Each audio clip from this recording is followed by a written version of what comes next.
عملی زندگی کو قرآنی آیات اور اہل بیت کی سیرت کے مطابق ڈھال کر کمال انسانی کے اس سفر میں اللہ کے حکم کی اتباع کریں اور اس مقام تک پہنچنے کی کوشش کریں جس مقام کو اللہ نے اپنے پاکیزہ بندوں کے لیے مختص فرمایا ہے۔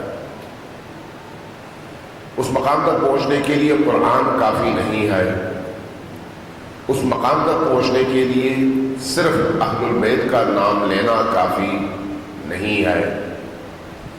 اس لیے نبی کریم نے قرآن اور اہل البیت کو جوڑ کر ہمیں کہا کہ یہ دونوں ساتھ ہیں اور تم نے بھی ان دونوں کو ساتھ پکڑنا ہے۔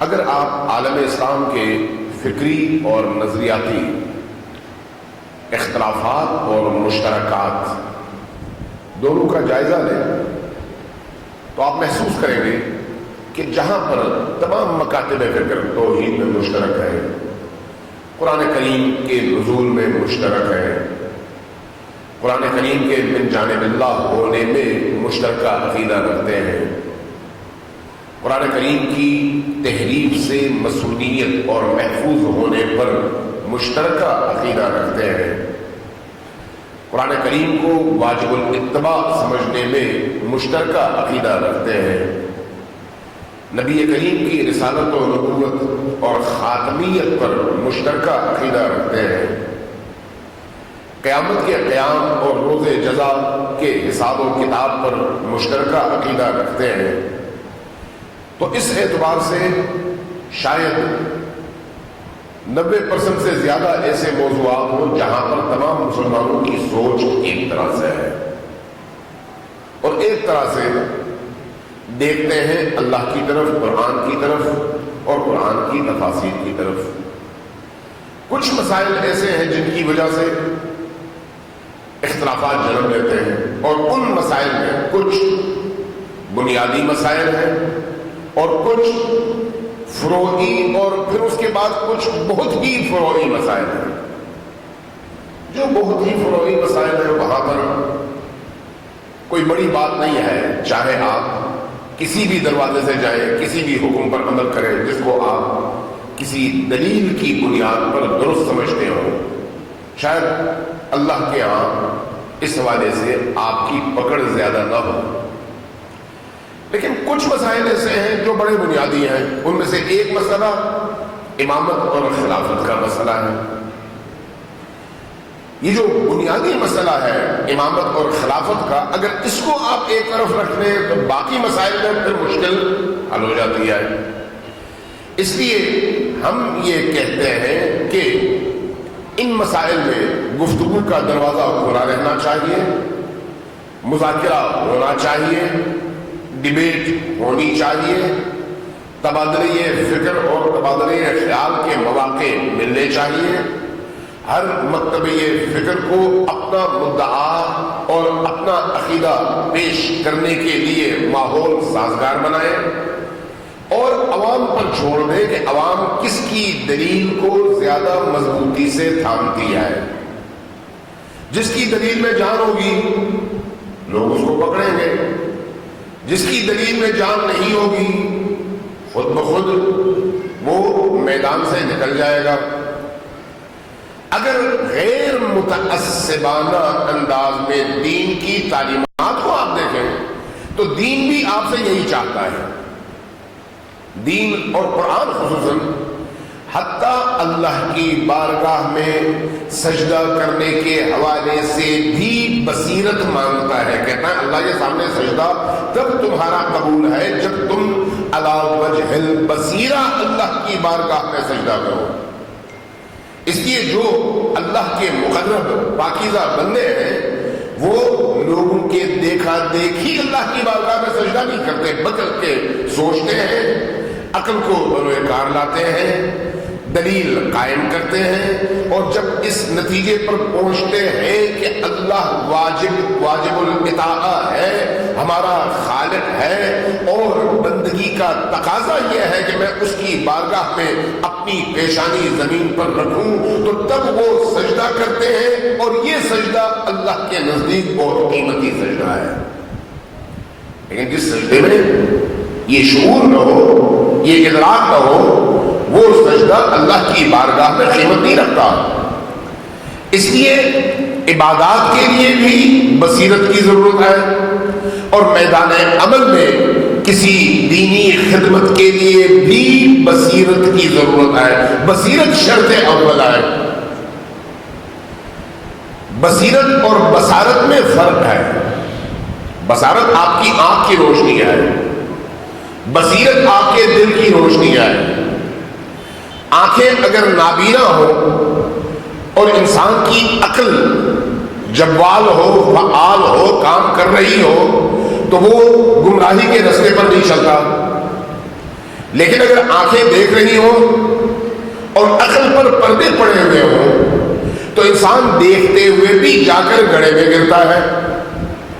آپ اس طرح کے بہت سارے واقعات اور بہت سارے حوادث اپنے ارد گرد دیکھتے ہیں۔ بہت سارے لوگ دیکھتے ہوئے بھی گڑھے میں جا کر گر رہے ہوتے ہیں، لیکن اس کے مقابلے میں بہت سارے ایسے ہیں جن کے پاس آنکھیں نہیں ہیں، اس کے باوجود وہ بڑی احتیاط کے ساتھ عصائے احتیاط کو مضبوطی سے پکڑ کر چلتے ہیں اور اس مقام پر پہنچتے ہیں جو مقام ان کو پہنچنے کے لیے بتایا گیا ہے۔ یہ یاد رکھیے گا کہ تمام مکاتب فکر میں جو چیز مسلم الثبوت ہے، مسلم الثبوت، جس میں ذرہ برابر فرق نہیں ہے عقیدے میں بھی اور عمل کے اعتبار سے بھی، وہ توحید کے بعد رسول کو ماننے کے بعد ایک نقطہ ہے، اور وہ نقطہ یہ ہے کہ آپ اہل البیت کا دامن مضبوطی سے تھامیں۔ یہ مسلم الثبوت ہے، یعنی کوئی اہل سنت ہو یا کوئی شیعہ ہو انکار نہیں کر سکتا کہ اہل البیت کا دامن نہیں تھامنا چاہیے۔ جہاں اختلاف ہے وہاں پر ہر ایک اپنے عقیدے کے مطابق کرے، لیکن جہاں پر اتفاق ہے وہاں پر اگر آپ نے کوئی کوتاہی کی، کوئی کمی دکھائی، تو آپ کی گرفت ہوگی اور آپ پھر جان بچا کر نکل نہیں سکتے۔ اس لیے جب آپ خلافت اور امامت کے مسئلے پر آ کر گفتگو کرتے ہیں تو چند بڑے بنیادی نکات کو آپ سامنے رکھتے ہیں، بڑے بنیادی نکات۔ تشیع کا ایک عقیدہ ہے کہ دین سارے کا سارا اللہ کی طرف سے ہے۔ چونکہ دین سارے کا سارا اللہ کی طرف سے ہے، اس لیے دین کے امور میں آپ اپنی مرضی شامل نہیں کر سکتے۔ لیکن اہل سنت کے ہاں کچھ امور میں آزادی ہے، آپ کو آزادی ہے، جیسا آپ کا جی چاہتا ہے اور آپ کا منشا ہے ویسے کریں۔ اب آج کے دور میں ہمارے تشیع کے اندر بھی اس طرح کے جراثیم پیدا ہو چکے ہیں جس کے تحت لوگ اپنی مرضی سے دین میں چیزیں داخل کرنے لگے ہیں اور اپنی مرضی سے اور خواہش کے تحت دین سے چیزیں نکالنے لگے ہیں۔ دین وہی ہے جو نبی کریم نے دیا ہے، دین وہی ہے جس کی تصدیق ائمہ اہل البیت نے کی ہے، یہ دین ہے۔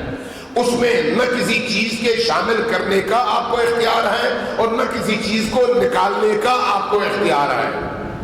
ولایت، امامت اور خلافت دینی مناصب ہیں، دینی عہدے ہیں، اور ان عہدوں کا تذکرہ اللہ تبارک و تعالیٰ نے قرآن میں جا بجا کیا ہے۔ جب اللہ نے جا بجا قرآن میں تذکرہ کیا ہے تو وہاں پر جب خلقت آدم کی بات ہوتی ہے تو اللہ انسان کو اپنی طرف سے زمین پر خلیفہ بنانے کا اعلان کرتا ہے۔ انی جاعل فی الارض خلیفہ کہہ کر انسان کو من حیث انسان اپنی خلافت دے کر کہتا ہے کہ یہ انسان تمام موجودات اور مخلوقات کے درمیان میرا خلیفہ ہے۔ تو یہ جو خلیفہ بناتا ہے اللہ، اس کا مطلب کیا ہے؟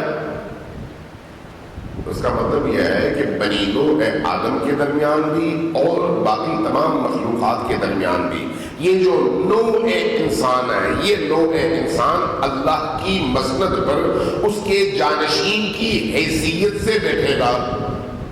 اس جانشین کا انتخاب کون کرتا ہے؟ اللہ خود۔ اسی کہتا ہے انی جاعل فی الارض خلیفہ۔ جب یہ خلافت انسانی حضرت آدم سے منتقل ہوتے ہوتے ہوتے ہوتے جب نبی کریم تک پہنچتا ہے یہ منصب، تو نبی کریم صلی اللہ علیہ وآلہ وسلم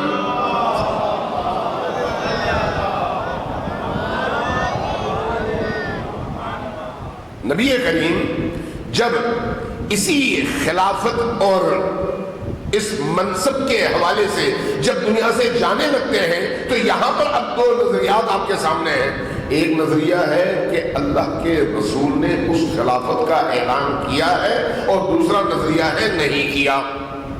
سمپل میں آپ کو سمجھانا چاہ رہا ہوں، سمپل۔ جو نظریہ کہتا ہے کیا ہے وہ آیات الہی سے دلیل لاتا ہے، اور جو کہتا ہے نہیں کیا وہ باتوں سے دلیل لا سکتا ہے، نہ آیت سے اور نہ حدیث سے کہیں سے دلیل قائم نہیں کر سکتا۔ واضح ہے بالکل۔ اس لیے اب اگر آپ خلفائے راشدین کی خلافت پر قرآن اور سنت سے دلیل قائم کرنا چاہیں تو آپ کا ہاتھ خالی ہے، کوئی دلیل آپ قائم نہیں کر سکتے۔ وہاں پر آپ کی دلیل کیا ہوتی ہے؟ چونکہ دین مکمل ہو گیا ہے۔ دین کے مکمل ہونے کا مطلب یہ ہے کہ عقل انسانی اپنے کمال تک پہنچ چکی ہے۔ اب عقل انسانی جب کمال تک پہنچ چکی ہے تو اب خلق اور مخلوق کی مرضی ہے کہ وہ اپنے میں سے جس کا چاہے انتخاب کرے اور اس کو خلیفہ بنائے۔ یہ ہے دلیل۔ مجھے نہیں معلوم آپ نے توجہ دی یا نہیں دی، کیونکہ یہ آپ کے روزمرے کا مسئلہ ہے۔ کہیں پر بھی چونکہ ہم ایک مشترکہ معاشرے میں بستے ہیں، اور آج کے اس پروپیگنڈے کی دنیا میں ہر طرف سے پروپیگنڈوں کے تیروں کی بارش ہوتی ہے مظلوم تشیع پر اور مظلوم مکتب اہل البیت پر، تو ایسی صورتحال میں ہمیں بالکل واضح اور کلیئر کٹ اپنے موقف کو سمجھنا بھی چاہیے، اور اس کی دلیل بھی ہمارے پاس ہونی چاہیے۔ وہ دلیل کیا ہے؟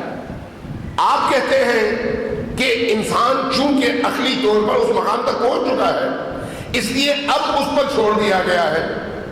ہم کہتے ہیں کہ نہیں، یہ جو خلافت کا منصب ہے یہ خلافت کا منصب الہی منصب ہے، اس لیے اس کی اہلیت کا تعین اللہ کرتا ہے۔ اس لیے اللہ بار بار قرآن میں مختلف جگہوں میں اپنے خلیفہ اور ولی کے تعین کی اور ان کی خصوصیات کی بات کرتا ہے، اور ان کے صفات بتاتا ہے کہ وہ ان صفات کے حامل ہیں۔ بار بار قرآن میں اس کا تذکرہ کرتا ہے۔ اب یہاں پر ایک چھوٹا سا نقطہ سمجھنے کے لیے، خلیفہ کا مطلب کیا ہے؟ آپ سے پوچھ رہا ہوں، خلیفہ کا مطلب کیا ہے؟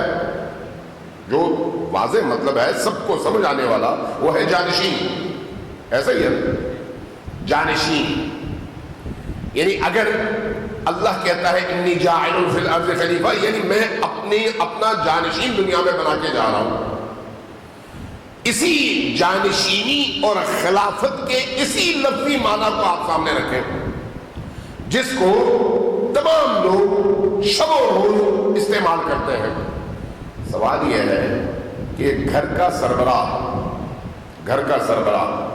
گھر سے جا رہا ہو تو اپنی جگہ کس کو بٹھانا چاہیے، اس کا تعین وہ کرے گا یا باہر کے لوگ کریں گے؟ سمپل سی بات ہے بھئی، گھر کا سربراہ گھر سے جا رہا ہے، کہیں سفر پہ جا رہا ہے، تعین وہ کرے گا یا لوگ کریں گے؟ اگر وہ سیٹ وہ مسند لوگوں کی دی ہوئی ہے تو لوگ کریں گے، اگر اس شخصیت کی دی ہوئی ہے تو وہ شخصیت کرے گی جس کی جگہ ہے۔ آپ ایک جہاز چلانے کے لیے اپنی گاڑی چلانے کے لیے اپنی گاڑی کسی کو دیتے ہیں تو چھوڑ نہیں دیتے، یہ دیکھتے ہیں کہ کس ڈرائیور میں یہ صلاحیت موجود ہے کہ اس گاڑی کو ایکسیڈنٹ سے، خراش سے، مرنے سے، مارنے سے بچا کر آپ کو اپنی منزل مقصود تک پہنچا سکتا ہے۔ اس کے ہاتھ میں آپ گاڑی کی ڈرائیونگ سیٹ دیتے ہیں۔ ایک گاڑی کے مسئلے میں جب اتنی بڑی مملکت کا نظام ہو اور نظام بھی ایسا نظام جس نے تا قیامت رہنا ہو، اور اس کے بعد آپ کہیں گے جس نے سیٹ خالی کرنی ہے وہ کہے گے بھئی مجھے نہیں پتا، آپ اپنے میں سے جس کا چاہو انتخاب کر لو۔ خلیفہ کا مطلب جانشین ہے، اور جانشین یعنی اس کا جانشین ہے جو جا رہا ہے۔ اس کی مسند پر میں اپنی مرضی سے کسی کو کیسے بٹھا سکتا ہوں؟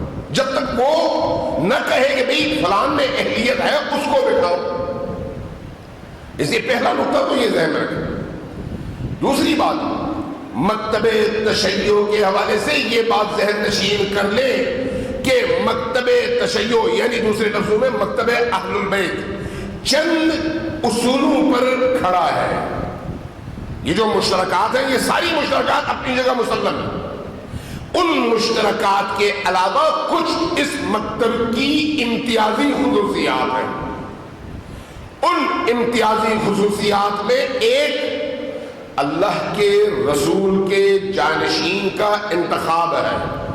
مکتب تشیع کا بنیادی عقیدہ یہ ہے کہ رسول اور نبی کے جانشین کے تعین کا اختیار مخلوق کے پاس نہیں، خالق کے پاس ہے۔ پہلا یہ اصول ذہن میں رکھیں، امتیازی اصول، اور اس کے لیے دلائل ہے۔ دوسرا بنیادی اصول ہے، وہ کیا ہے؟ جس جانشین کا اللہ تعین کر کے جائے اس جانشین کی اتباع، اس کی گفتگو کو ماننا، اس کے منہیات سے رکنا، اس کے اوامر پر عمل کرنا، جہاں اس نے کہا کرو وہاں پر سر کے بل جا کر وہ کام انجام دینا، جہاں پر اس نے کہا رکو وہاں پر اپنے آپ کو پوری مضبوطی سے روکنا کہ یہ کام میں نے اس لیے نہیں کرنا کہ میرے امام اور میرے مولا نے منع کیا ہے، یہ ہم پر مستحب نہیں ہے، فرض اور واجب ہے۔ یہ دوسرا امتیاز ہے مکتب تشیع کا کہ وہ ہستی جس کو رسول اپنی جگہ جانشین بنا کر جائیں اس کی اتباع واجب ہے۔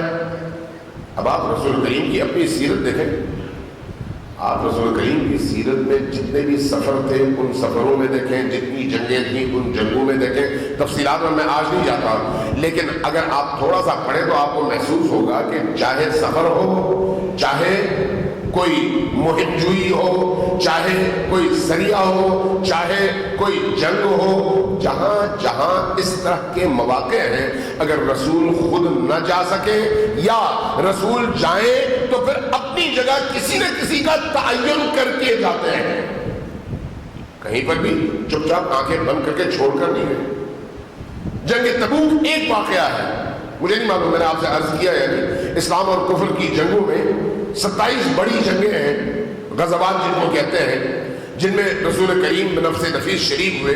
ان جنگوں میں 26 جنگیں ایسی ہیں جن میں امیر المومنین بھی شریک ہوئے۔ ایک جنگ میں امیر المومنین نہیں گئے۔ کیوں نہیں گئے؟ رسول نے روکا۔ کیوں روکا؟ جب مدینہ چھوڑ کر جانے لگے تو جنگ کرنی تھی کفار سے، مشرکین سے۔ مدینہ میں اہل نفاق نے منصوبہ بنا لیا۔ منصوبہ کیا ہے کہ نبی چلے جائیں، لشکر اسلام چلا جائے تو ہم قبضہ کریں گے اور اس کے بعد ان کو آنے نہیں دیں گے اور ہمارا قبضہ ہو جائے گا۔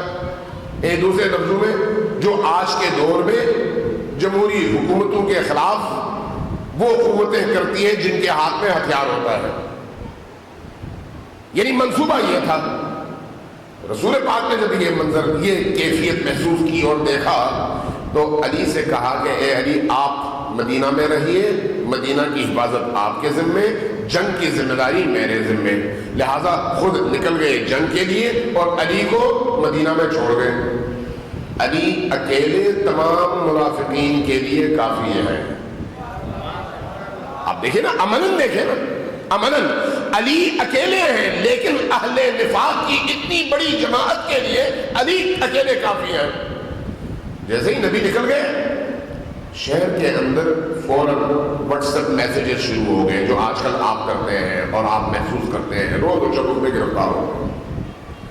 یہ جو پروپیگنڈے کا ہتھیار ہے ہر دور میں انسانی ذہنوں کو آلودہ کرنے کا سب سے بڑا ہتھیار رہا ہے، اور آج ماشاءاللہ سوشل میڈیا کے اس دور میں سب سے زیادہ اس ہتھیار سے استفادہ کیا جاتا ہے حق پرستوں کو خراب کرنے کے لیے، سب سے زیادہ۔ اور ہم بھی ماشاءاللہ دین کی محبت میں، آئمہ کی محبت میں، قوم کے درد میں دشمن کی ان سازشوں کا شریک بنتے ہیں، حصہ بنتے ہیں، مقابلے میں نہیں آتے۔ جو انہوں نے بھیجا وہی ہم آگے فارورڈ کرتے ہیں ایز ریسیوڈ، یہ سوچے بغیر کہ یہ زہر ہے یا تریاق ہے، یہ سوچے بغیر کہ اس سے معاشرے میں بدگمانیاں پھیلیں گی یا حسن ظن پیدا ہوگا، یہ سوچے بغیر کہ اس سے آج کا ایک جوان ذہنی اور فکری طور پر گمراہی کی طرف جائے گا یا اچھائی کی طرف آئے گا، یہ سوچے بغیر کہ اس سے ہم دینی اقدار کی حفاظت کر پائیں گے یا دینی اقدار کی پامالی کا ذریعہ بنیں گے، یہ سوچے بغیر فوراً فارورڈ۔ یہ ہے پروپیگنڈے کی وہ مشینری۔ آج کے دور میں ہر گھر نہیں بلکہ ہر گھر میں موجود تمام افراد اس بیماری کا براہ راست شکار ہیں، براہ راست، بالواسطہ نہیں۔ اس زمانے میں الحمدللہ یہ موبائل اور اس طرح کے آلات چونکہ نہیں تھے، اس لیے صرف زبانوں کے ذریعے سے لوگوں تک پہنچانے کا عمل جاری رہتا تھا، ورنہ نہ جانے کیا ہوتا۔ اہل نفاق نے فوری طور پر امیر المومنین کے والے سے ایک نیا چٹکلا چھوڑ دیا اور پورے شہر میں آنن فانن افواہ پھیل گئی۔ کیا؟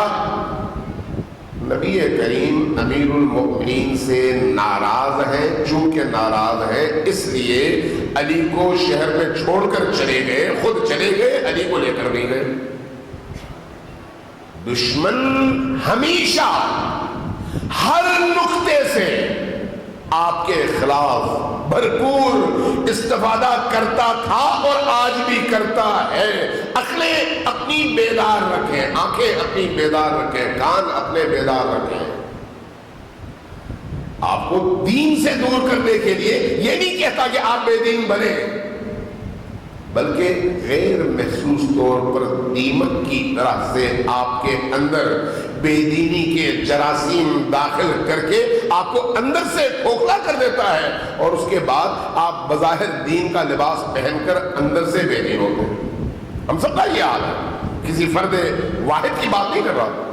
یہ جو آج آپ کے ہاتھوں میں آلات ہیں، ان آلات کے ذریعے سے کیا کچھ نہیں ہوتا۔ اس وقت آلات نہیں تھے، صرف ذہن خراب ہوتا تھا۔ آج آنکھوں کے ذریعے سے یہی چیزیں آپ کے روح تک پہنچتی ہیں، کان کے ذریعے سے یہی چیزیں آپ کی روح تک پہنچتی ہیں، اور اس کے بعد پھر آپ کی فکر منحرف ہو جاتی ہے، آپ کی روح آلودہ ہو جاتی ہے۔ جیسے جیسے روح آلودہ ہوتی چلی جاتی ہے ویسے ویسے آپ دلدل میں ڈوبتے چلے جاتے ہیں، لیکن آپ محسوس نہیں کر رہے ہوتے کہ آپ دلدل میں ڈوب رہے ہیں، محسوس نہیں کر رہے۔ میں اس کی مثال دیا کرتا ہوں کہ اگر آپ کہیں پر دیکھیں غلاظتوں میں جو کیڑا پیدا ہوتا ہے، وہ کیڑا چونکہ غلاظتوں میں پل پل کر اس کیفیت میں مبتلا ہوتا ہے کہ اس کو غلاظت جو ہے وہ محسوس نہیں ہوتی، اس کی بدبو محسوس نہیں ہوتی، اس کی برائی محسوس نہیں ہوتی، اس کی قباحت کو وہ محسوس نہیں کرتا، لیکن باہر والا بندہ فوراً محسوس کرتا ہے، چونکہ جس ماحول میں شب و روز اس کی پرورش اور تربیت ہو رہی ہوتی ہے، اس ماحول کی وجہ سے وہ اب اس میں ڈھل گیا ہے۔ امیر المومنین کے بارے میں جب یہ پروپیگنڈا شروع ہوا تو امیر المومنین نے اس پروپیگنڈے کا رستہ روکنا تھا، اور اللہ کی حکمت بھی تھی۔ ابھی لشکر باہر دور گیا نہیں تھا، فوراً لپکے گئے رسول خدا کی بارگاہ میں، رستے میں، یا رسول اللہ، اہل نفاق نے یہ پروپیگنڈا شروع کیا ہے کہ آپ مجھ سے ناراض ہیں اور آپ مجھے چھوڑ کر جا رہے ہیں اور باقی سب کو لے کر جا رہے ہیں۔ آپ نے وہاں پر ایک تاریخی جملہ ارشاد فرمایا، اے علی اما ترضا، کیا تم اس پر راضی نہیں ہو کہ میں تمہیں اسی طرح سے اپنے بعد چھوڑ کر جا رہا ہوں کہ انت منی بمنزلت ہارون بن موسیٰ، جس طرح سے موسیٰ کوہ طور پر جاتے ہوئے اپنا نائب، اپنا خلیفہ، اپنا جانشین حضرت ہارون کو بنا کر گئے تھے، اسی طرح سے میں تمہیں بنا کر جا رہا ہوں۔ اگر مجھ میں اور تم میں کوئی فرق ہے تو وہ صرف یہ ہے کہ تم نبی نہیں ہو، لیکن باقی تمام صفات تم میں موجود ہیں۔ اما ترضا، کیا تم اس پر راضی نہیں ہو؟ انت منی بمنزلتی ہارون من موسیٰ الا انک لا نبی، تم نبی نہیں ہو، یا میرے بعد انہ لا نبی بعدی، میرے بعد کسی نبی نے نہیں آنا۔ باقی تمام چیزیں وہی ہیں جو حضرت ہارون سے حضرت موسیٰ کی نسبت تھی، وہ تمام کمالات تم میں موجود ہیں۔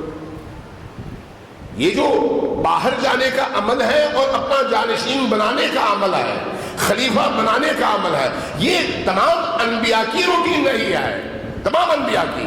اس لیے مکتب تشیع کا ایک بنیادی عقیدہ یہ ہے کہ جانشین رسول کا ہوگا تو رسول خود تعین کرے گا، لوگ رسول کا جانشین نہیں بنا سکتے۔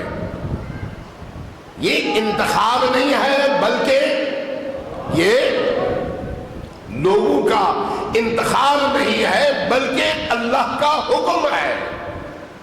اس لیے ایسا نہیں ہے کہ جمہور نے جس کو چاہا، جس کو ووٹ دیا، اس کو لا کر آپ اس مسلک پر بٹھا دیں، نہیں، یہ لوگوں کی مرضی نہیں ہے، یہ اللہ کی مرضی ہے۔ جو دوسری اہم ترین چیز ہے وہ یہ ہے کہ ہم تب مکتب اہل البیت کے پیروکار کہلا سکتے ہیں مکمل طور پر جب ہم امیر المؤمنین علی ابن ابی طالب سے لے کر امام مہدی آخر الزمان تک ان 12 ہستیوں کو من جانب اللہ معصوم اور واجب الاطاعت سمجھیں، اور یہ سمجھیں کہ یہ تمام کی تمام ہستیاں جو کچھ کہتی ہیں وہ سب کچھ اللہ کی طرف سے کہتی ہیں، اپنی مرضی سے نہیں کہتی۔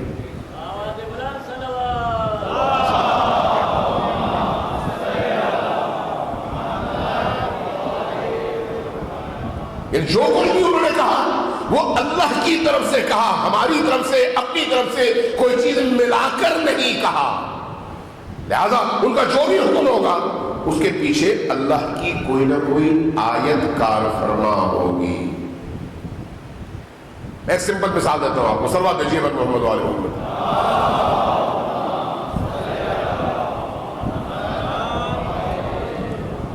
ایک دفعہ پھر صلوات بھیجیے بر محمد وآل محمد۔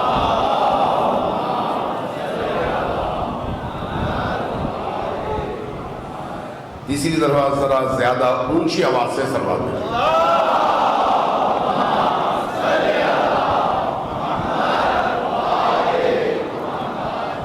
جب مکتب تشیع یہ کہے کہ ولایت روح دین ہے تو اس ولایت سے چاہے کسی بھی شکل میں انحراف انسان کو دین سے منحرف کرتا ہے۔ کافر کے سینگ نہیں ہوتے، نہ دم ہوتی ہے۔ اگر یہیں پر اسی محفل میں ایک بت پرست اور ایک مسلمان بیٹھا ہو، دونوں کا لباس ایک طرح کا ہو، آپ کو پتہ نہیں چلے گا کہ کون کافر ہے کون مسلمان ہے، جو کہ یہ کیفیت قلب سے متعلق ہے، قلب سے متعلق، دل سے متعلق ہے۔ امام صادق علیہ السلام کی بارگاہ میں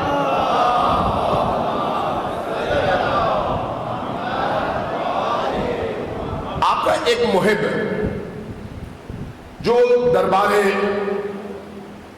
خلافت میں بھی اثر و رسوخ رکھتا تھا، امام صادق علیہ السلام کے آخری ادوار میں جب ابھی بنی عباس کی حکومت کا قیام شروع ہوا اور قائم ہو گئی، اس وقت امام صادق علیہ السلام کا ایک چہیتا، ایک ماننے والا دربار خلافت میں اپنا اثر رکھتا تھا۔ ایک دن آیا امام کی بارگاہ میں، امام سے کچھ لوگوں نے اجازت لی ہوئی تھی کہ ہم وہاں پر ہوں اور وہ کام کریں جس سے آپ کے مکتب کو فائدہ پہنچے اور وہ جو ایتام آل محمد ہیں ان کے حقوق کا دفاع کیا جا سکے، ورنہ باطل نظام کا حصہ بننا جرم ہے۔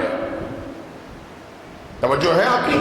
باطل نظام حکومت کا حصہ بننا حرام ہے، طاغوتی نظام حکومت کا حصہ بننا حرام ہے۔ کب حلال ہے؟ جب آپ اللہ کی مخلوق کو اس باطل نظام سے ان کے حقوق دلوانے کے لیے مجبور ہو جائیں کہ وہاں پر جا کر اپنا کردار ادا کریں۔ فقہی مسئلہ ہے یہ۔ بہرحال جب یہ شخص آیا، کہا، امام نے پوچھا کہ کیسے گزر رہی ہے آج کل؟ عرض کیا کہ یا رسول اللہ دن تو بڑے اچھے گزر رہے ہیں، بس میں ایک چیز کی وجہ سے بڑا پریشان ہوں۔ کہا کہ وہ کیا؟ کہا کہ میں دربار خلافت میں ہوتا ہوں آج کل، اور وہاں پر خلیفہ کے ارد گرد میں کچھ لوگوں کو دیکھتا ہوں جو ہمیشہ سچ بولتے ہیں، ان کی خصوصیت ہے، میں ان کو دیکھتا ہوں کہ وہ ہمیشہ سچ بولتے ہیں تو مجھے بڑی خوشی ہوتی ہے۔ وہ جو وعدہ کرتے ہیں، وعدے پر عمل کرتے ہیں، اس حوالے سے بھی مجھے بڑی خوشی ہوتی ہے کہ یہ وعدے پر عمل کرتے ہیں۔ پھر میں ان کو دیکھتا ہوں کہ وہ اپنے فرائض دینی پر مکمل طور پر عمل پیرا ہوتے ہیں۔ میں جب یہ چیزیں دیکھتا ہوں تو مجھے پھر خوشی ہوتی ہے، لیکن جب میں سوچتا ہوں کہ وہ آپ کے رستے سے منحرف ہیں تو پھر میرے ذہن میں ایک کھلبلی مچتی ہے کہ یہ امام کے رستے سے تو منحرف ہیں لیکن ان تمام خصوصیات کے حامل ہیں۔ جب میں آپ کی محفل میں آتا ہوں، آپ کے ماننے والوں کے درمیان جاتا ہوں، تو اگرچہ آپ کے ماننے والے ہیں، آپ سے عشق رکھتے ہیں، آپ سے محبت رکھتے ہیں، لیکن بعض اوقات میں دیکھتا ہوں بعض لوگ جھوٹ بھی کہتے ہیں، بعض لوگ وعدہ خلافی بھی کرتے ہیں، بعض لوگ دوسروں کو اذیت بھی دیتے ہیں۔ پھر میرے اندر ایک کھلبلی شروع ہو جاتی ہے، کیسے ہو سکتا ہے کہ وہ لوگ اپنی تمام اچھائیوں کے باوجود جہنم جائیں اور یہ لوگ اپنی تمام ان برائیوں کے باوجود جنت چلے جائیں؟ ہے نا سوال، بہت بڑا سوال ہے۔ امام نے جب یہ سنا تو روایت کہتی ہے کہ امام کے چہرے کی رنگت میں تغیر پیدا ہوا، تبدیلی پیدا ہوئی، غضب کے آثار رونما ہوئے۔ فرمایا کہ ہاں، اس میں کوئی شک نہیں کہ جو ہمارا دامن تھامنے والے ہیں وہ اپنی ان غلطیوں کے باوجود جنت جائیں گے، اس لیے کہ ان کو توبہ کی توفیق ملے گی، یہ توبہ کریں گے، جائیں گے جنت۔ اور وہ جو ہمیں اس نظام الہیہ سے نکال کر ہمیں چھوڑ کر طاغوت کے نظام کا حصہ بنے، وہ جنت کبھی نہیں جا سکیں گے، اس لیے کہ انہوں نے ہمارا دامن چھوڑ دیا ہے۔ جب یہ فرمایا تو سائل، وہ صحابی، بڑا پریشان ہوا، کہا یا رسول اللہ اس کی کوئی دلیل بھی ہے؟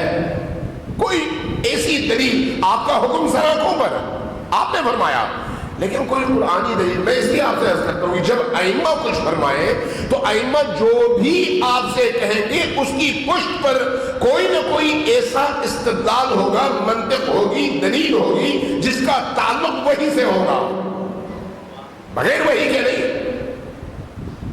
جب عرض کیا یا رسول اللہ اس کی کوئی دلیل؟ فرمایا کہ ہاں، تم نے آیت الکرسی پڑھی ہے؟ عرض کیا ہاں پڑھی ہے۔ کہا دوبارہ پڑھو۔ اس نے پڑھنا شروع کیا، اللہ ولی الذین آمنوا، اللہ ولی ہے ان لوگوں کا جو ایمان لائے۔ آپ سب کو یاد ہے نا آیت الکرسی کو؟ اللہ ولی الذین آمنوا، اللہ ولی ہے ان لوگوں کا جو ایمان لائے، یخرجہم، جو ایمان لائے ان کو اللہ نکالتا ہے، کہاں سے؟ من الظلمات، تاریکیوں سے، الی النور، اور نور میں لا کے کھڑا کر دیتا ہے۔ کیوں؟ اسی کہ وہ ایمان لائے۔ والذین کفروا، پڑھنا شروع کر دیا، کہا کہ اگلا حصہ پڑھو، پڑھا والذین کفروا، اور جن لوگوں نے کفر کیا، اولیاؤہم الطاغوت، ان کے ولی، ان کا ولی ایک نہیں ہے، مومنین کا ولی ایک اللہ ہے، لیکن ان کے بہت سارے ولی ہیں اور سارے کے سارے ولی طاغوت ہیں۔ طاغوت یعنی جابر حکمران، طاغوت یعنی جو اللہ کے مقابلے میں اپنی خدائی کا دعویٰ کرتا ہو، اپنی حکومت کا دعویٰ کرتا ہو، اللہ کے مقابلے میں، جو اللہ کے مقابلے میں نہیں آتا، اللہ کی سیدھ میں آتا ہے، اللہ تک پہنچانے کا ذریعہ بنتا ہے، وہ یقیناً ان اولیاء اللہ میں شامل ہے جن کی اطاعت کا حکم اللہ نے دیا۔ لیکن جو اللہ کے مقابلے میں کھڑا ہو وہ ہے طاغوت۔ فرمایا والذین کفروا، جو لوگ کفر کرتے ہیں، اولیاءہم، ان کے اولیاء کون ہیں؟ طاغوت۔ یہ طاغوت کیا کرتے ہیں؟ یخرجونہم، ان لوگوں کو نکالتے ہیں، من النور، نور سے نکالتے ہیں، الی الظلمات، ظلمات میں ڈالتے ہیں۔ امام نے پوچھا اس آیت سے کوئی بات سمجھ آئی؟ کہا کہ یا رسول اللہ، اس بات سے یہی سمجھ آئی کہ پہلا حصہ اہل ایمان کے بارے میں ہے اور دوسرا حصہ کفار اور مشرکین کے بارے میں ہے۔ کہا اس کا مطلب ہے تم نے قرآن پر غور کیا ہی نہیں۔ کہا یا رسول اللہ کیسے؟ کہا کہ پہلا حصہ بلا شک اہل ایمان کے بارے میں ہے، اس لیے کہ اللہ کہتا ہے جو ایمان لائے ان کو کفر کی ظلمتوں سے نکال کر اللہ ایمان کی روشنی میں ڈال دیتا ہے اور ان کے اندر روشنی آ جاتی ہے، ایمان آ جاتا ہے، نور آ جاتا ہے۔ لیکن جو دوسرا حصہ ہے یہ کفار کے بارے میں نہیں ہے۔ کہا کیسے کفار کے بارے میں نہیں ہے؟ چونکہ جبکہ آیت کہتی ہے والذین کفروا، آیت کیا کہتی ہے؟ والذین کفروا۔ آپ کیا فرماتے ہیں کہ یہ آیت کفار کے بارے میں نہیں ہے؟ فرمایا یہ بتاؤ کہ کیا کفار کبھی نور میں ہوتے ہیں؟ کہا نہیں، نور میں تو نہیں ہوتے، ظلمت میں ہوتے ہیں۔ اگر ظلمت میں ہوتے ہیں تو آیت کیا کہتی ہے؟ والذین کفروا اولیاؤہم الطاغوت، جنہوں نے کفر کیا ان کے اولیاء طاغوت ہیں۔ طاغوت کیا کرتے ہیں؟ یخرجونہم من النور، ان کو نور سے نکالتے ہیں، الی الظلمات، ظلمات میں پھینکتے ہیں۔ سوچ میں پڑ گیا، کہا کہ بات واقعی بالکل 100% درست ہے۔ پھر یہ کون سے کافر ہیں؟ یہ کون سے کافر ہیں جو پہلے نور میں تھے اور طاغوت کی اطاعت کر کے اللہ کی ولایت سے نکل گئے؟ کہا وہ جنہوں نے ہماری ولایت کا انکار کیا۔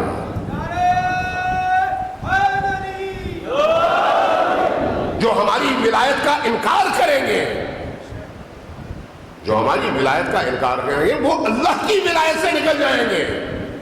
انکار کرنے سے پہلے وہ مسلمان ہیں، چونکہ انہوں نے لا الہ الا اللہ محمد رسول اللہ پڑھا ہے، لیکن جب ہماری ولایت کا انکار کریں گے تو اس انکار کے نتیجے میں ہماری ولایت کے مقابلے میں طاغوت کی ولایت ہے، اور جس نے طاغوت کی ولایت کا قلادہ اپنے گردن پہ ڈال لیا وہ اللہ کی ولایت سے نکل گیا، اس لیے کہ ہماری ولایت ہماری نہیں ہے، اللہ کی ہے۔ اطیعوا اللہ و اطیعوا الرسول و اولی الامر منکم، یہ جو ولایت ہے یہ ولایت اللہ کی دی ہوئی ہے، اس لیے جس نے ہماری ولایت کا انکار کیا یا ہماری ولایت سے نکل گیا اس نے اللہ کی ولایت کا انکار کیا۔ جس نے اللہ کی ولایت کا انکار کیا اس نے کس کی ولایت کا توغ پہنا؟ طاغوت کی، جو طاغوتی طاقتیں ہیں، طاغوتی حکمران ہیں، ان کی ولایت کا جس نے توغ پہن لیا ہماری ولایت کا انکار کر کے، پھر وہ طاغوت کیا کرتے ہیں؟ وہ جو پہلے وہ کلمہ پڑھ کے مسلمان ہوا تھا اور ولایت خدا میں داخل ہوا تھا وہاں سے نکال کر کفر کی وادیوں میں ان کو پھینک دیتے ہیں۔ صلوات پیش کرو محمد والے ہوں۔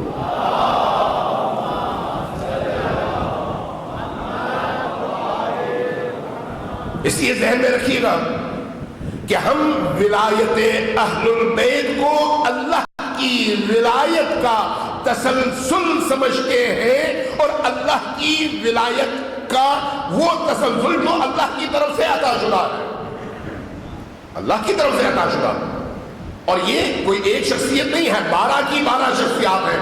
اسی ولایت کی وجہ سے وہ اللہ کے خلیفہ ہیں۔ اللہ کے خلیفہ 12، ہاں 12 کیسے؟ ایسے کہ تشیع کے ہاں بھی اور اہل سنت کے ہاں بھی روایات بھری پڑی ہیں جو کہتی ہیں کہ رسول کے بعد اللہ کے رسول کے 12 خلفاء اور 12 جانشین ہوں گے۔ بڑی بڑی ہیں. میں کل اگر توفیق ملی تو وہ روایات آپ کی خدمت میں عرض کروں گا. کوئی ایک شیعہ روایت نہیں، ایک بھی چیلنج کے ساتھ ایک بھی شیعہ روایت نہیں، ساری کی ساری روایات اہل سنت کی. اور پھر صرف اہل سنت کی روایات نہیں بلکہ اہل سنت کے بڑے بڑے اکابر علماء نے جن روایات کی صداقت پر اپنی مہر لگائی اور کہا کہ یہ روایات بالکل صحیح ہیں جو نبی کریم نے فرمائی ہیں. اس کا مطلب یہ ہے کہ ہم اپنے گھر سے لے کر 12 خلفاء کا تصور نہیں لائے. ہم اپنی منمانی کے تحت اپنے دل کی خواہشات کا اسیر ہو کر یہ عقیدہ گڑھ کر نہیں لائے. یہ عقیدہ ہمیں اللہ کے رسول نے دیا ہے. صلوات بھیجیے محمد و آل محمد.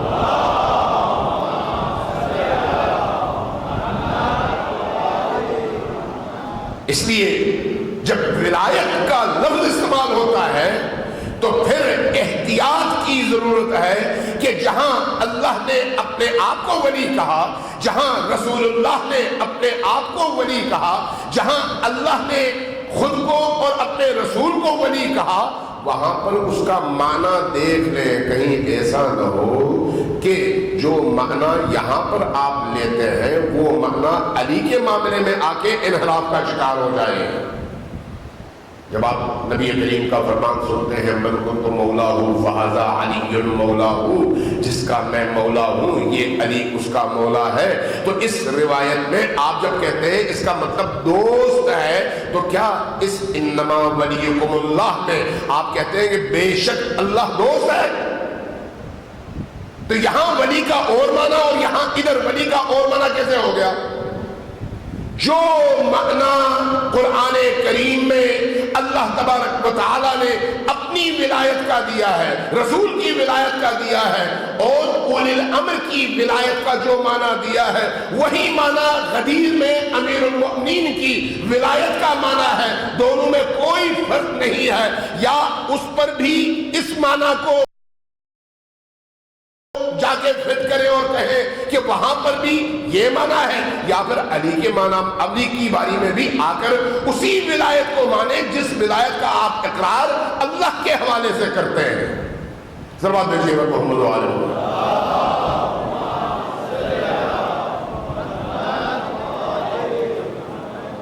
ایک دفعہ پھر صلوات بھیجیے محمد و آل محمد.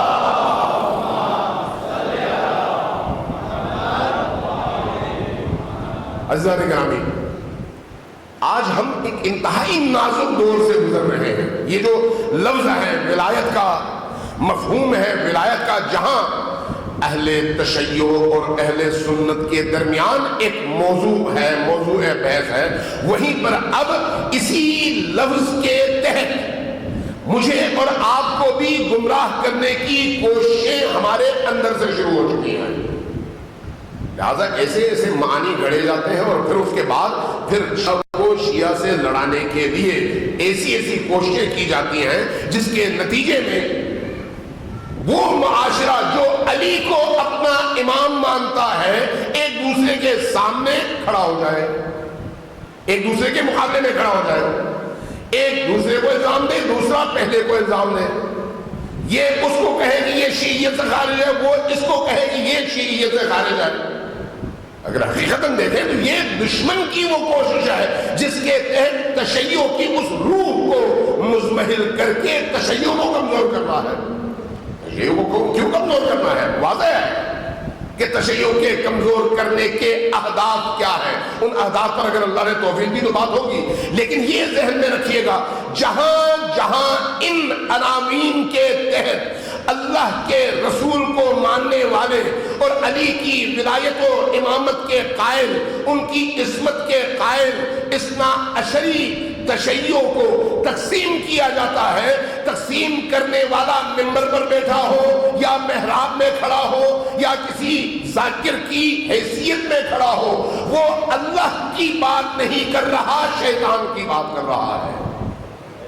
یہ شیطان کا پیغام ہے تفرقہ، یہ شیطان کا کام ہے لڑانا. یہ اللہ کی بات نہیں ہے، اللہ کے دین کی بات نہیں ہے. اس لیے جو بھی امیر المؤمنین کو ولی سمجھتا ہے وہ امیر المومنین کے مطابق اپنی زندگی بسر کرے گا، پھر وہ اپنی عبادات میں اپنی منمانیاں نہیں کرے گا، اپنی خواہشات کو اپنا خدا نہیں بنائے گا، بلکہ وہ یہ دیکھے گا کہ اللہ نے کیا کہا۔ پنجاب میں یہ بیماری بہت زیادہ ہو گئی ہے، یہاں پر بھی بعض اوقات اس کی بازگش سنائی دیتی ہے کہ نماز کے اندر شہادت ثالثہ پڑھنی چاہیے یا نہیں پڑھنی چاہیے، علی کی ولایت کی گواہی دینی چاہیے یا نہیں دینی چاہیے۔ نتیجہ نماز کو، نمازی کو ایک دوسرے کے ساتھ گتھم گتھا کر دو، محراب کو محراب سے لڑا دو، اور پھر ان مسائل کو اٹھانے والے وہ ہیں جو خود کبھی نماز نہیں پڑھتے ہیں۔ المیہ یہ ہے، اٹھانے والے وہ ہیں جو کبھی نماز پڑھتے نہیں ہیں، لیکن ولایت کے نام پر کہتے ہیں بھئی فلان ولایت کا قائل نہیں ہے، ولایت سے خارج ہے، فلان شیعہ ہے، فلان شیعہ نہیں ہے، فلان۔ میں اس تفصیل میں نہیں جانا چاہتا چونکہ بہرحال فتنے کا باعث ہے، لیکن یہ ذہن میں رکھیے گا کہ نماز کے اندر آپ اپنی مرضی سے نہ کوئی ایک لفظ شامل کر سکتے ہیں، نہ ایک لفظ کم کر سکتے ہیں۔ آپ کوئی اتھارٹی نہیں ہے، میں کوئی اتھارٹی نہیں ہوں۔ اتھارٹی اللہ کی ذات ہے، رسول کی ذات ہے، اور ائمہ اطہار علیہ السلام کی ذوات مقدسہ ہے۔ ہمیں جو حکم دیا گیا ہے وہ یہ ہے کہ صلو، نماز پڑھو اس طرح کما رأیتمونی اصلی، جس طرح سے ہمیں نماز پڑھتے ہوئے دیکھو۔ اس میں اضافہ آپ کی مرضی نہیں ہے۔ آپ کو علی سے بے شک بہت محبت ہے اور اللہ کا شکر ہے بہت محبت ہے، لیکن کیا علی کو نماز میں شامل کرنے کی اجازت اللہ نے دی ہے، خود علی نے دی ہے؟ سوال یہاں پر آئے، آپ کو جو پسند ہو اس کا آپ اضافہ کر سکتے ہیں یا نہیں کر سکتے؟ سوال یہ ہے۔ آپ کو نماز بہت پسند ہو تو آپ کیا 3 رکعت کی جگہ مغرب میں 4 رکعت پڑھ سکتے ہیں؟ نہیں پڑھ سکتے۔ کیوں؟ اس لیے کہ شریعت نے جو چیز آپ پر واجب کی ہے وہ 3 رکعت ہے۔ ہاں 3 رکعت ختم کریں، بعد میں جا کے جتنی اور نمازیں پڑھنا چاہیں پڑھیں۔ آپ نہ عدد میں اضافہ کر سکتے ہیں نہ کیفیت میں۔ آپ کو یہ اختیار کسی نے نہیں دیا۔ جب آپ کو یہ اختیار نہیں ہے کہ آپ فجر کی 2 کی جگہ 4 پڑھیں، مغرب کی 3 کی جگہ 2 یا 5 پڑھیں، ظہر کی 4 کی جگہ 6 پڑھیں، آپ کو یہ اختیار نہیں ہے، تو پھر نہ کسی چیز کو کم کرنا اور نہ کسی چیز کا اضافہ، آپ اس کے حوالے سے ذمہ دار ہیں اگر آپ نے یہ کام کیا۔ آپ نے وہی کرنا ہے جو ائمہ اطہار نے آپ کو بتایا ہے، اور آپ کو مراجع تقلید اور فقہا اور مجتہدین بتاتے ہیں کہ ائمہ کی نماز یہ ہے۔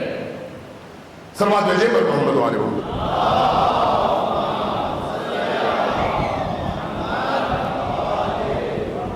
ایک دفعہ پھر سلوات بھیجیں پر محمد، ذرا اونچی آواز سے پھر سلوات بھیجیں پر محمد۔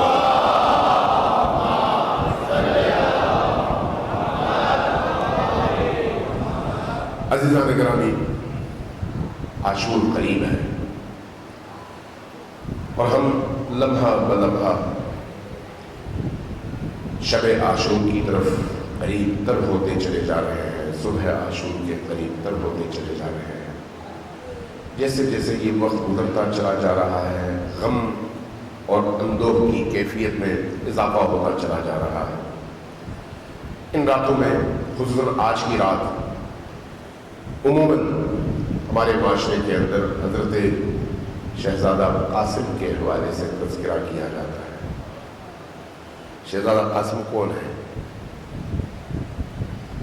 امام حسن مجتبیٰ کے وہ بیٹے جن کے بارے میں ایک جو ان کو نام دیا گیا ہے وہ ہے قمر، چاند، اور وہ واقعی چاند تھے۔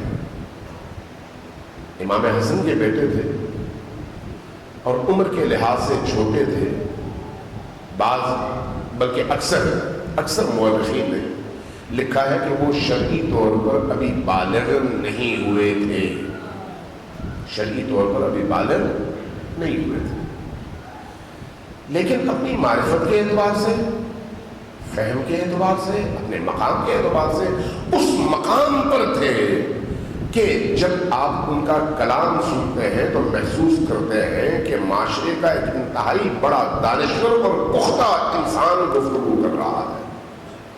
کیوں؟ اس لیے کہ دامن عصمت میں تربیت پائی ہے، دامن امامت میں تربیت پائی ہے. جس نے دامن امامت میں تربیت پائی ہو وہ جہاں خطاؤں سے پاک ہے وہاں پر فکری حوالے سے بھی اس معراج پر ہے. لہذا حضرت شہزادہ قاسم کے حوالے سے آپ ان کا کلام تاریخ میں نکالیے، محسوس کریں گے کہ گویا یہ زبان عصمت سے صادر ہونے والے کلاموں میں سے ایک کلام ہے. ظہر عاشور جب اصحاب کی شہادتوں کے بعد اہل البیت کی شہادت کے دفتر کھلے ہیں تو ایک وقت ایسا آیا جب یہ شہزادہ میدان میں آیا اور امام حسین کی بارگاہ میں پہنچا. پہنچ کے عرض کرتے ہیں یا ابن رسول اللہ آپ میرے چچا ہیں، میں یتیم حسن ہوں، لیکن آج میں چاہتا ہوں اپنے والد کی جگہ اپنی ذمہ داری ادا کروں اور آپ پر قربان ہو جاؤں. آپ مجھے اجازت دیجئے تاکہ میں میدان کی طرف جا سکوں. امام حسین علیہ السلام جواب نہیں دیتے، خاموش رہتے ہیں. بچہ دوبارہ اصرار کرتا ہے، خاموش رہتے ہیں. پھر بچہ دوبارہ اصرار کرتا ہے، آپ خاموش رہتے ہیں. مورخین نے تقریباً سبھی نے، جتنی تاریخیں میں نے پڑھی ہیں، سبھی نے اس نقطے کو لکھا ہے. ایک دفعہ یہ بچہ اٹھتا ہے، یہ نوجوان اٹھ کر قدموں میں گرتا ہے. گرنے کے بعد پھر امام حسین کے ہاتھوں کو پکڑ کے بوسے دینا شروع کرتا ہے، اپنی آنکھوں سے ملنا شروع کرتا ہے اور رونا شروع کر دیتا ہے اور کہتا ہے مولا آپ مجھے اجازت کیوں نہیں دے رہے. یہ کون ہے؟ معرفت کی اس بلندی پر فائز جوان، نوجوان، لیکن معرفت کی اس بلندی پر فائز کہ ایک رات پہلے جب تمام صحابہ موجود تھے اور مولا نے سب سے کہا تھا کہ کل ہماری شہادت کا دن ہے، اس لیے جس نے جانا ہے جائے، جس نے رکنا ہے رکے. تو جو لوگ رکے تھے انہوں نے اپنے اپنے نام دفتر میں دیکھے تھے. ایک وقت اس اجتماع میں کونے سے یہ بچہ کھڑا ہوا، یہ نوجوان کھڑا ہوا اور عرض کیا یا ابن رسول اللہ، اے چچا جان، کیا آپ کے اس دفتر شہادت میں میرا بھی نام لکھا ہوا ہے یا نہیں؟ مولا نے کیا جواب دیا؟ بیٹا پہلے میں تم سے ایک سوال کرتا ہوں، اس کے بعد پھر تمہارے سوال کا جواب دوں گا. مجھے پہلے یہ بتاؤ کہ موت تمہاری نگاہوں میں ہے کس چیز کا نام؟ تم تو ابھی بچے ہو. موت کس کو کہتے ہیں؟ موت کیسی ہوتی ہے؟ جب سوال کیا موت کیسی ہوتی ہے تو اس نوجوان نے اٹھ کر جو جملہ کہا وہ تاریخ انسانیت میں کسی بڑے سے بڑے عالم فاضل دانشور نے نہیں کہا. کیا کہا؟ الموت احلا من العسل. اے اللہ کے رسول کی آخری نشانی آپ کے قدموں میں جان دے کر موت کو قبول کرنا شہد سے زیادہ میٹھا ہے. موت کی یہ کیفیت ہے. جب یہ جواب دیا تو مولا حسین علیہ السلام کی آنکھوں سے آنسو کی لڑیاں جاری ہو گئی. فرمایا کہ بیٹا قاسم تمہارا نام بھی کل کے شہداء کی لسٹ میں موجود ہے، لیکن تم کیا، اس میں تو حضرت علی اصغر کا نام بھی ہے. جیسے ہی اس اجتماع میں قاسم نے سنا کہ کل کے شہداء کی فہرست میں علی اصغر کا نام بھی ہے، ان کی غیرت اور حمیت کا مظاہرہ دیکھے تڑپ کر اٹھ کھڑے ہوئے اور کہا کہ مولا کیا یہ اشقیاء ہمارے خیموں میں گھس آئیں گے؟ ہمارے خیموں میں گھس آئیں گے؟ جواب میں فرمایا نہیں بیٹا، وہ خیموں میں نہیں گھسیں گے، بلکہ یہ بچہ میری ندا پر لبیک کہتے ہوئے جب روئے گا تو میں اس کو لے کے میدان میں جاؤں گا اور پھر حرمت کے تیروں کا شکار ہو کر یہ ننھا سا علی اصغر بھی جامِ شہادت نوش کر جائے گا. تو آج عاشور کا دن، عاشور کے دن وہی بچہ اس عقیدے کے ساتھ کہ میرا نام بھی لسٹ میں موجود ہے، اب پتہ تو ہے کہ میں نے شہید ہونا ہے لیکن جلدی ہے. کیوں جلدی آئے؟ اس لیے کہ پتہ ہے موت کیسی چیز ہے، وہ موت جو حسین کے قدموں پر آئے، اس لیے بار بار آتے ہیں، عرض کرتے ہیں مولا مجھے اجازت دیجیے۔ آخر جب امام حسین علیہ السلام کے قدموں میں گر کر چومنا شروع کر دیتے ہیں، ہاتھوں کو چومتے ہیں اور چومتے چلے جاتے ہیں اور مانگتے چلے جاتے ہیں مولا مجھے اجازت دیجیے، تو تمام مورخین نے لکھا کہ ایک دفعہ حسین کھڑے ہو گئے، اس نوجوان کو اپنے سینے سے لگایا، زار و قطار روئے، دونوں چچا بھتیجا دونوں اتنا روئے کہ غش کھا کر زمین پر گر گئے۔ اس غشی سے جب اٹھے تو مولا نے اپنے آپ کو سنبھالا، بیٹے سے کہا بیٹا ابھی انتظار کرو، جاؤ اندر۔ اب یہ نوجوان پریشان ہے کہ میرے چچا مجھے اجازت کیوں نہیں دے رہے، آئے خیمے کی طرف، پریشان ہے، مضطرب ہے، سکون نہیں ہے، بار بار اٹھتے ہیں بیٹھتے ہیں کہ میں کروں تو کیا کروں۔ اچانک یاد آتا ہے کہ جب میرے والد امام حسن مجتبی جام شہادت نوش کر رہے تھے، جب دشت پر ان کے جگر کے ٹکڑے موجود تھے اور منہ سے خون نکل رہا تھا، اس موقع پر آپ نے ایک وصیت کی تھی کہ بیٹا حسن ایک وقت آئے گا جب تم محسوس کرو گے کہ زندگی کا سب سے سخت مرحلہ یہ ہے، تو وہاں پر میں تمہیں ایک تحریر دیتا ہوں، یہ تحریر تعویذ بنا کے اپنے پاس رکھنا، اور جب ایسا موقع آئے تو اس تعویذ کو کھول کر پڑھ لینا، دیکھ لو جو میں نے لکھا ہوگا اس پر عمل کرنا، تمہیں اس پریشانی سے نجات مل جائے گی۔ یاد آیا، ایک دفعہ اٹھے، فوراً وہ تعویذ تلاش کیا، تلاش کرنے کے بعد جب کھولا تو کیا لکھا تھا، بیٹا قاسم عصر عاشور جب سب شہید ہو چکے ہوں گے، تمہارے چچا کو نصرت کی ضرورت ہوگی، میں اس وقت موجود نہیں ہوں گا لیکن میری جگہ تم ہوگے، بیٹا تمہیں وہ اجازت نہیں دیں گے، لیکن جب تم یہ تحریر پڑھنا تو پھر یہ تحریر لے کر میرے بھائی کے پاس جانا اور میرے بھائی سے حسین سے کہنا کہ چچا جان آپ کے اپنے بھائی کی وصیت دے کر آیا ہوں۔ جب یہ تحریر دیکھی اپنی آنکھوں سے لگایا اور بھاگ کر دوڑتے ہوئے حسین کی بارگاہ میں پہنچے، چچا جان یہ میں آپ کے بھائی کی ایک وصیت لے کر آیا ہوں۔ جیسے ہی حسین ابن علی نے اس وصیت کو اٹھایا، دیکھا بھائی کی تحریر ہے، پڑھا، اپنی آنکھوں سے لگایا، زارو قطار روتے رہے اور اس کے بعد اس نوجوان کو اپنے سینے سے لگایا اور کہا کہ ہاں بیٹا آؤ اب تمہیں میں اجازت دیتا ہوں۔ لیکن یہ اجازت کیسی تھی؟ ان کی قمیض کو سامنے سے پھاڑا، دو حصے کیے، ایک حصہ سر پہ باندھا، ایک تحت الحنک، اس طرح سے کہ آدھا چہرہ چھپ گیا۔ اب یہ جو آدھا چہرہ چھپ گیا تو تاریخ نویسوں نے لکھا ہے جو بھی اس چہرے کو دیکھتا تو فوراً یہ کہتا یہ تو اسی طرح کا چاند ہے جس طرح کا چاند بدلیوں میں چھپا ہوتا ہے، آدھا نظر آ رہا ہے اور آدھا چھپا ہوا۔ یہ نوجوان اپنی جسامت کے اعتبار سے اس کے برابر کی کوئی زرہ موجود نہیں تھی، جب زرہ موجود نہیں تھی تو تلوار بھی موجود نہیں تھی، لہذا جب تلوار نہیں تھی بڑوں کی تلوار لے کر یہ نوجوان اٹھا ہے، بغیر زرہ کے چلا ہے، لیکن جب میدان میں پہنچا ہے تو وہاں پر جو اپنا تعارف پیش کیا وہ کیا ہے، انا قاسم ابن الحسنی، میں وہ قاسم ہوں جس کی رگوں میں حسن کا خون دوڑتا ہے، میں وہ ہوں جس کی رگوں میں حیدر کرار کا خون دوڑتا ہے۔ اے اشقیاء کے لشکر والوں، تم نے میرے چچا کو مجبور کر دیا ہے، آؤ میرے سامنے تاکہ میں تمہیں بتا سکوں کہ میں کون ہوں اور میری رگوں میں کس کا خون دوڑتا ہے۔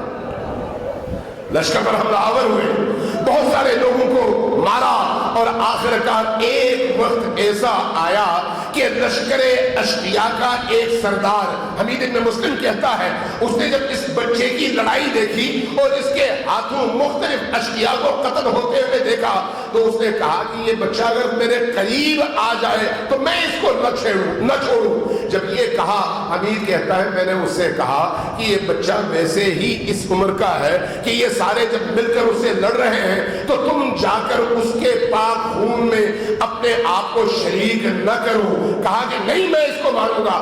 پیچھے سے گیا, تلوار کا وار کیا. ہمیشہ منافق پیچھے سے وار کرتے ہیں. جیسے ہی وار کیا یہ بچہ زمین پر آنے لگا, لیکن جب زمین پر گرنے لگا تو جو ندا بلند کی وہ کیا ہے, چچا جان اب آئیے اپنے بیٹے کو سنبھالیے, اب آئیے اپنے بیٹے کو سنبھالیے. قاسم جب زمین پر گرنے لگے تو روایات میں ہے کہ حسین ابن علی کی یہ شکل اور یہ انداز کسی نے اس سے پہلے نہیں دیکھا.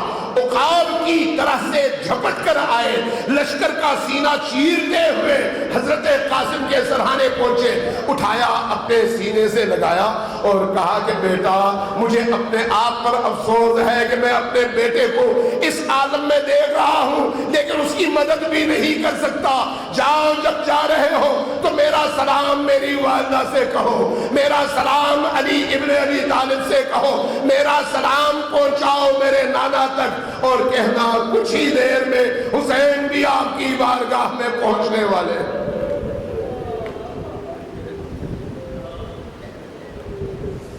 انا للہ و انا الیہ راجعون. وسيعلم الذين ظلموا أي منقلب ينقلبون